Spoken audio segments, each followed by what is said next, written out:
மக்களே, ஈரானால புதிய வீடியோ ஒன்று வெளியிடப்பட்டிருக்கு. அதுவும் அனிமேஷன் வீடியோ. எவ்வாறுண்டா கார்த்தீவை ஐக்கிய அமெரிக்க படைகள் எவ்வாறு கைப்பற்ற போகுதோ அந்த படைகளை நாங்க எப்படி நரகத்திற வலிக்கு கொண்டு போறோம், அவங்கள இந்த ஈரான் தான் அவங்களோட நரகப்படுகொலியாக மாற்றப்போறோம் என்பதை அனிமேஷன் ஏஐ வீடியோல தரப்பட்டிருக்கு. உண்மையிலே இதை பார்த்தா எவ்வாறு ஈரான் இந்த போருக்கு தயாராகுது என்பதை உங்களுக்கு புரிஞ்சு கொள்ள இயலுமா இருக்கும். உண்மையிலே ஈரான் வைக்கிற ஒவ்வொரு அடியையும் திட்டமிட்டு வச்சு கொண்டு இருக்கு. நான் ஏற்கனவே ஒரு வீடியோ போட்டிருக்கேன்.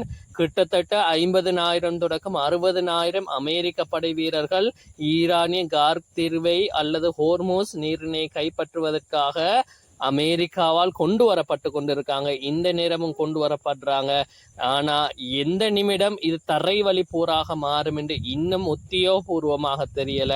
அவ்வாறு கார்க் தீவு கைப்பற்றப்பட்டால் உலகத்துக்கே ஒரு பேரிடியான அதிர்ச்சியை ஈரான் கொடுக்கும் என்பதில் எவ்வித சந்தேகமும் இல்லை.